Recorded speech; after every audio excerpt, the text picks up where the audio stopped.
Bienvenue dans ce nouveau tuto. Aujourd'hui je vais t'apprendre à tenir en équilibre sur le ballon. Regarde ça. No time for fake friends. Too many people be calling my phone, but I never be picking it up. Got everyone that I need in my circle, I never be going and switching it up. Rocking with the people who been following me when I never thought it would have happened and I never got love. Now they wanna piggyback on everything I got. I never knew one from the bottom, but now I've had enough. Please stay away, find a new hobby, cause you've been too close to my personal space. Don't make me call out your names, but I'll go there and you gonna make me put you in your place. Comme tu l'as vu, ce contrôle, ce geste ou plutôt cet équilibre va pouvoir te servir dans différentes situations. Déjà dans un premier temps, on va pouvoir contrôler le ballon, qu'il soit au sol ou en l'air. D'ailleurs s'il est en l'air, ça sera un geste assez visuel, donc tu vas pouvoir te servir dans différentes situations, notamment dans une démonstration, c'est plutôt pratique. Ensuite pour ce qui est de mettre des panas, parce qu'une fois que tu es en équilibre sur le ballon, ça donne quand même vachement envie à l'adversaire de pouvoir mettre le pied dessus. Et si jamais tu arrives à faire de beaux dribbles, de beaux décalages juste après, ça peut aussi te servir à dribbler l'adversaire. Et ensuite dans un troisième temps, pourquoi pas dans tes combos de ground, ça va t'aider à retrouver un équilibre et à pouvoir réellement mieux maîtriser le ballon. Donc première étape, tu laisses le ballon au sol et tu vas venir poser ton bon pied puis ton mauvais pied tout doucement l'un après l'autre. Tu essaies de vraiment positionner tes deux pieds l'un à côté de l'autre en laissant un tout petit espace entre les deux, pas trop grand. Surtout moi en plus je suis avec une taille 4, donc je ne vais pas pouvoir mettre trop mes pieds sur le côté, déjà pour mes chevilles et en plus pour l'équilibre. Donc on va essayer de caler le bon pied d'abord et le mauvais pied après. N'hésite pas à t'aider d'une barrière dans un premier temps, à avoir vraiment des points d'appui pour essayer de ne pas tomber au début. C'est important de pouvoir vraiment garder son équilibre. Donc première étape, on pose le bon pied, hop, puis après le mauvais pied. Petit à petit tu vas pouvoir réussir à trouver ton équilibre. Et puis au moment de descendre, je te conseille à l'inverse de poser ton mauvais pied puis ton bon pied. Comme ça vraiment ton bon pied va pouvoir garder l'équilibre au moment où tu montes et garder l'équilibre au moment où tu descends. C'est important pour que tu puisses essayer de garder un maximum de maîtrise. Donc ça c'est la première étape. Maintenant pour ce qui est de la deuxième étape, on va essayer d'y aller les deux pieds d'un seul coup.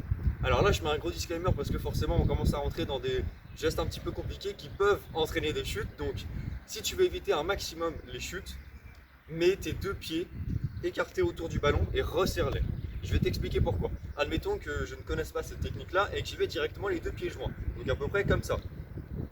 Moi je commence à peu près à maîtriser le geste, donc ça va, j'ai peu de chances de tomber. Sauf que l'inconvénient c'est que si tu vas comme ça, les deux pieds, alors déjà dans un premier temps il y a de grandes chances que ton corps reste un tout petit peu trop en arrière et qu'à ce moment-là, au moment où tu atterris sur le ballon, tu partes carrément en arrière comme ça. Et là tu peux vraiment te faire mal. Donc fais très attention à ça. D'ailleurs au début, pour ce qui est de sauter sur le ballon, n'hésite pas à t'entraîner sur de l'herbe, sur un synthétique, bref peu importe, une surface moins dure que là par exemple du goudron où tu pourrais vraiment te faire mal. Donc n'hésite pas à te mettre sur quelque chose de confortable en cas de chute, on ne sait jamais. Et donc pour la deuxième étape, on va essayer d'y aller les deux pieds en même temps. Je vais t'expliquer vraiment pour que tu puisses limiter tes chutes et garder un maximum ton équilibre. Donc tu gardes tes deux pieds sur l'extérieur du ballon comme ça, de façon visuelle. Et à ce moment là tu vas venir sauter en resserrant tes deux jambes et en les plaçant exactement de la même façon que la première étape, donc c'est à dire comme ça, vraiment l'un à côté de l'autre comme ça. Et tu vas essayer du coup de garder un maximum d'équilibre là-dessus. Comme d'habitude, essaie de tenir 5, 10, puis 15 secondes. Après si tu veux faire plus tu peux, mais n'hésite pas quand même à descendre de temps en temps, l'histoire de pas trop dégonfler ton ballon. Donc tu vas pouvoir venir mettre les deux pieds d'un seul coup. Si jamais tu as un tout petit peu de mal, n'hésite pas à poser ton bon pied très légèrement avant ton mauvais pied, mais il faut que ça soit vraiment très léger, parce que si tu poses vraiment, tu vois, ton bon pied trop avant, tu peux avoir un déséquilibre, le ballon va bouger et là ça peut vraiment être une chute. Fais attention à ça, essaye vraiment d'aller les deux pieds en même temps, de les placer correctement. Et en fait ce qui est bien avec cette technique, et c'est aussi ce pourquoi je donne toujours cette astuce là, c'est que admettons là par exemple je rate le ballon, donc je fais quelque chose comme ça. Je me fais pas mal, c'est pas grave, je vais juste serrer le ballon. Si jamais mes deux pieds sont beaucoup trop serrés, c'est pas grave non plus, je risque de perdre un petit peu l'équilibre, mais je vais pouvoir me rééquilibrer tout de suite après. Alors non, là je les ai pas assez serrés, je vais essayer de vous donner un exemple un peu plus concret. Voilà, si admettons là je suis trop serré, c'est dangereux, il faut essayer d'avoir un espace vraiment entre les deux pieds pour pouvoir mieux gérer le ballon. Mais c'est pas si grave, parce que j'y vais vraiment étape par étape en sautant. Donc résumé de la deuxième étape, tu mets tes deux pieds autour du ballon et tu les resserres. Comme ça. On va essayer de tenir un équilibre quand même. Hop là. Voilà. Donc ça c'était pour la deuxième étape. Une fois que tu gères bien ton équilibre, le ballon au sol, n'hésite pas à te faire des petites passes. Donc tu vas pouvoir par exemple laisser le ballon rouler. Hop. On va attendre qu'il revienne un peu plus fort quand même. Voilà. Et là tu fais la même chose. Donc tu vas garder tes deux pieds autour du ballon Et dès que le ballon arrive entre tes deux jambes, tu vas pouvoir commencer le saut et placer tes deux pieds de la même façon dont je viens de le faire en fait. Et petit à petit, ça va t'habituer à pouvoir contrôler le ballon en mouvement. Et après, si tu veux passer à la troisième étape où là, il est en l'air et donc il va falloir le prendre au moment où il touche le sol, c'est un autre niveau. Mais par contre, on garde la même astuce de vraiment mettre ses pieds autour du ballon et de les resserrer. Donc pour la troisième étape, c'est très simple. Starter classique. On monte le ballon. Pour commencer tout doux, essaye de le mettre juste au niveau du genou et petit à petit tu vas pouvoir resserrer les jambes sans te faire mal. Encore une fois là du coup vu qu'on monte d'un niveau, n'hésite pas à avoir des objets autour de toi pour t'aider et éviter de tomber, mais ça donne ça. Voilà. Comme tu peux le voir, moi j'ai pris l'habitude petit à petit de placer mon bon pied très légèrement avant mon mauvais pied en fait. Ça m'aide un petit peu à garder l'équilibre et surtout à pouvoir mieux contrôler le ballon. C'est ma technique personnelle, je ne sais pas si elle te correspondra, mais en tout cas, essaye de placer tes deux pieds quasiment en même temps. Et si jamais tu en mets un avant, essaye que ça soit ton bon pied, tu auras plus facilement le contrôle. Donc ça donne ça. Troisième étape, on respecte très bien, enfin on respecte à la lettre ce que j'ai pu dire déjà dans les deux premières étapes. Et puis on rajoute juste le petit lever de balle, pourquoi pas déjà au niveau du genou. Après tu pourras monter à la hanche, éventuellement à l'épaule. Et après plus haut si vraiment tu as le contrôle. Mais vas-y petit à petit. Et surtout, ce qui est très important, c'est que avant de monter et de balancer la balle n'importe comment, essaye vraiment de bien contrôler le ballon et de comprendre le timing. Donc à ce moment-là, n'hésite pas à te filmer comme moi je l'ai fait au début. Donc vraiment, une fois que tu commences un petit peu par exemple à contrôler le genou, tu peux essayer la hanche. Donc à ce moment-là, tu vas lâcher le ballon et sauter. Et petit à petit, tu vas voir que peut-être tu sautes trop tôt ou peut-être tu sautes trop tard. Ce qui est normal, il faut s'adapter et il faut réguler tout ça. Donc c'est une question de timing. N'hésite pas à te filmer. Tu re-regardes la vidéo en boucle, tu re-regardes, tu vois si tu es trop tôt ou trop tard. Après, tu peux aussi gérer à ce moment-là tes positionnements de pieds. Peut-être que tes pieds sont trop serrés, alors peut-être qu'ils sont trop écartés au niveau du ballon et du coup tu as un mauvais équilibre. Ça se voit quand même plutôt bien. L'avantage de la caméra, c'est que tu vas réellement pouvoir regarder le timing, c'est surtout ça qui nous intéresse. Donc voilà, n'hésite pas à ce moment-là à bien rechecker si tu es au bon timing, voilà, si tu es ni trop tôt ni trop tard. Et puis à ce moment-là, tu vas pouvoir déjà commencer à monter le ballon de plus en plus haut et pourquoi pas le faire passer autour de la tête. C'est ce qu'on appelle un phénix. Donc à ce moment-là, on donne un, je sais pas comment dire, c'est comme un tour du monde mais avec juste la tête. Le ballon monte, juste là, on va pouvoir passer la tête en dessous. Et une fois qu'il redescend, il faut donc vraiment bien le regarder juste ici et maîtriser le geste. Donc maîtriser bien chaque étape avant de passer les unes après les autres. Mais là, c'est une bonne variante de l'étape 3 pour que vous puissiez commencer à taper des bons gestes. Donc là-dessus, encore une fois, n'hésitez pas à vous mettre sur une surface un peu moins dure que du béton, histoire de ne pas se faire mal si jamais vous tombez au début. Et puis voilà, je vais essayer d'en faire un clean quand même. Voilà, ça arrive de le toucher. Si jamais vous sentez que le ballon touche votre crâne au moment de descendre, n'y allez pas. Parce que le ballon va être dévié et vous risquez quand même de vous faire mal. Il vaut mieux réessayer la fois d'après, même s'il y a un peu de public autour, c'est pas grave. Le tout c'est vraiment de maîtriser le ballon et d'y aller en plusieurs étapes. Hop. Et voilà. Donc ça c'était pour la variante de la troisième étape. Je pense que maintenant je vais pouvoir vous apprendre à mettre pourquoi pas un pana avec ce geste là. Donc la plupart du temps en 1 contre 1 on va éviter quand même de lever la balle et de retomber dessus. Vous pouvez le faire mais ça reste compliqué. L'adversaire pourrait très bien essayer de donner un coup au moment où le ballon touche le sol et vous êtes en train de sauter dessus. C'est des situations compliquées. Par contre je vous invite pourquoi pas à sauter sur le ballon mais que lui soit déjà au sol. Par exemple, admettons que vous avez un adversaire face à vous, vous faites quelques petits gestes et puis ça ne vous empêche pas de monter sur le ballon comme ça. Et après justement je vais vous apprendre à pouvoir mettre le pana. Donc il y a deux solutions différentes pour mettre le pana. Soit l'adversaire met le pied pendant que vous êtes sur le ballon, là. Donc à ce moment-là on va se servir des petits décalages intérieurs ou extérieurs pour pouvoir lui mettre. Donc ça donne ça. Admettons il est en face de moi et il met son pied droit. Donc il est ici et il va venir positionner son pied droit. Le plus facile pour que je puisse le mettre, c'est de passer de ce côté-là. Donc moi, avec mon bon pied, je vais faire ce décalage-là, juste là. Je pense très légèrement mon corps en arrière pour pouvoir descendre du ballon et puis que mon bon pied puisse vraiment faire le décalage de façon à l'aise.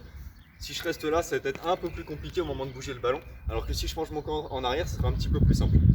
Hop, au moment où je vois qu'il arrive, je descends très légèrement en arrière et puis je vais pouvoir faire rouler le ballon comme ça. Donc, je vais le faire en entier pour que tu puisses comprendre. Tac.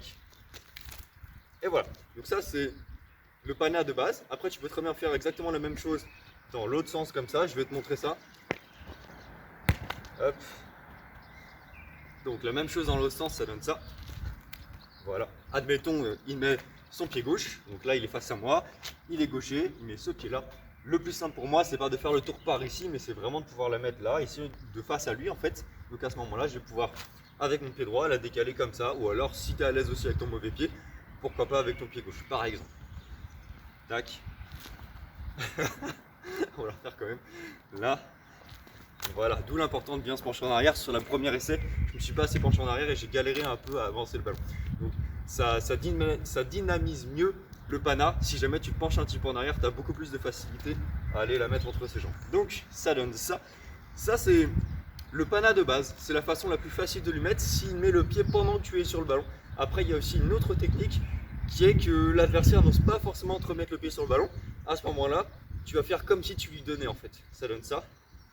Là, tu descends et là, tu appuies. En fait, tu restes vraiment appuyer le ballon avec ta semelle, comme là, je suis là, il n'y a rien de compliqué. Tu descends du ballon et tu lui montres le ballon. En fait, c'est. Je dirais pas que c'est provocateur, mais ça donne vraiment envie d'appuyer sur le ballon parce que du coup, lui, il te voit descendre du ballon et il est juste là, en fait, juste devant lui. Donc à ce moment-là, il va y avoir qu'une envie, c'est de pouvoir poser le pied dessus. Peut-être qu'au moment où toi tu étais dessus, il n'osait pas trop mettre le pied dessus, et du coup, il attend qu'une seule chose, c'est que tu descends.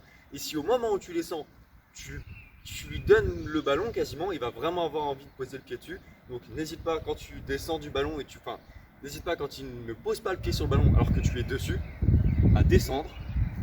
Là, et après tu fais exactement la même chose. Décalage intérieur, décalage extérieur. Et si jamais tu es à l'aise et que tu as vraiment le temps, tu peux aussi faire un double contact. Là, voilà. Mais l'idéal, ça reste le pana de base. Donc là, tu les mets comme ça. Et si jamais il ne met pas le pied pendant que tu es dessus, tu attends. Et là, tu vas lui mettre. Là, c'est une question de timing. Il faut s'entraîner contre un maximum de personnes. Au début, peut-être que tu vas rater, peut-être que tu vas lancer le pana trop tard. Et au moment où tu vas faire ça, le mec aura déjà tapé dans le ballon. Ça arrive, c'est normal. En fait, il faut vraiment entraîner son anticipation. Et petit à petit, tu vas y arriver de mieux en mieux. Mais tu vas me passer par des erreurs. Donc, ça, c'était pour le pana de base. Après, il y a d'autres petites techniques que je vais pouvoir t'apprendre peut-être dans d'autres tutos. Qui va être par exemple de descendre comme ça. Et à ce moment-là, de faire un double contact. Et ça, je pense que je te l'apprendrai dans un prochain tuto. Ça donne ça en gros pour faire très simple. Là. Ça sera un prochain tuto avec un double contact, etc. C'est pas le but. Ce geste-là, voilà, il peut être combiné en tout cas en sautant sur la balle. Si jamais tu viens d'ailleurs de ce tuto-là, que tu as déjà regardé celui que ce geste-là, si c'est ça. Voilà. Et ben en tout cas, sache que c'est cumulable. Tu peux très bien rester sur le ballon, descendre et mettre le double contact. Voilà. Donc ça, c'était pour les panas. Ensuite, pour ce qui est des variantes, tu peux très bien essayer par exemple, comme j'ai fait tout à l'heure, de la passer par-dessus la nuque. Tu peux très bien essayer, une fois qu'elle redescend et que tu sautes dessus, de pouvoir tourner sur toi-même. Je sais qu'il y a encore d'autres variantes, comme par exemple Anas Boukami, il avait réussi à lever le ballon. Moi, j'y arrive toujours pas, c'est une galère, mais de pouvoir en fait le serrer entre ses pieds. Et au moment où tu descends le ballon, plutôt que de descendre, tu sautes en fait. Et du coup, le ballon va se lever. Je vais essayer, mais je vais être ridicule, j'y arrive pas encore. Déjà, il faut que j'arrive à le bloquer. Ouais, non, j'y arrive pas. Déjà, je tombe du ballon, moi. Non. Le truc, c'est qu'au moment où je prends mon impulsion, je descends du ballon avant même d'avoir sauté. Donc, c'est compliqué. Si je pense que je vous ferai un tuto quand je l'aurai appris, mais pour l'instant, je me sens pas vraiment légitime de vous l'apprendre. En tout cas, ça existe. Vous pouvez lever le ballon en sautant, en faisant une impulsion. Anas Boukami l'a fait. Je sais que par exemple, Steven aussi. Steven Sutton avait aussi fait le X-Freeze, donc ça veut dire que plutôt que de retomber les pieds joints, entre guillemets, vous allez clairement pouvoir le faire pieds croisés sur le ballon. Là, je vais même pas le tenter parce que je l'ai jamais moi-même tenté. C'est aussi d'autres variantes qui sont super impressionnantes et je crois qu'il y a 3-4 personnes qui le font en France, donc c'est vraiment très compliqué. Moi, je pense que si je me l'étais donné, je pourrais l'avoir, mais honnêtement, ouais, pas pour l'instant. Du coup voilà, il y a pas mal de gestes comme ça. Et par contre, je pense que je peux essayer de vous montrer un petit peu ce que ça donne si on tourne sur le ballon. Alors après, là, je suis sur du goudron très sec, donc ça risque de, de pas vraiment glisser au moment où je tourne, mais je peux essayer. Ça donne ça. Je suis mort. Faudrait peut-être juste que je saute sur le ballon. Et là, vous voyez par exemple, très bon exemple du coup. J'ai sauté sur le ballon, j'ai raté, mais je me suis pas fait mal. J'étais mauvais dans mon timing, j'ai sauté peut-être un petit peu trop tard, ce qui fait qu'au moment où je suis arrivé, le ballon était déjà. Ok, mais je me suis pas fait mal parce que justement, j'ai bien resserré mes pieds et du coup, je l'ai juste bloqué et voilà, on passe à l'essai suivant. Donc ça, c'est hyper important. Voilà, là, vous avez la preuve en direct que même si vous ratez, vous faites pas mal. Ouais. Du coup, là, ça glisse pas vraiment sur un goudron comme ça bien sec. Mais en tout cas, vous avez vu que c'est possible de faire un tour sur soi-même. Après, pour ce qui est du grind, vous pouvez vraiment faire pas mal de choses là-dessus.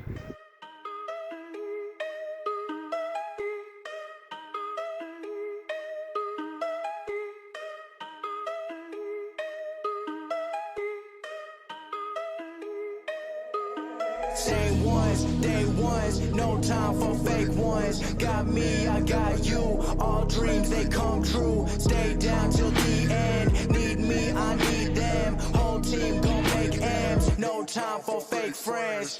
Too many people be calling my phone, but I never be picking it up. Got everyone that I need in my circle. I never be going and switching it up. Rocking with the people who been following me when I never thought it would've happened and I never got love. Now they wanna piggyback on everything I got. I never knew I'm from the bottom, but now I've had enough. Please stay away. Find a new hobby, cause you've been too close to my personal space. Don't make me call out your names, but I'll go there and you gonna make me put you in your place. I'm trying to put my whole crew in a race. Came a long way from that minimum wage. Funny how money be bringing out people who never remember the time that they paid. Count it up on my two hands. If you wanna talk, I need two bands. I don't play around with no loose ends, and I never wanted no new friends. I keep it real, you can ask the fans. Don't get involved if you're not my fan, but if you were willing to sacrifice when I roll the dice, then I'm counting you in.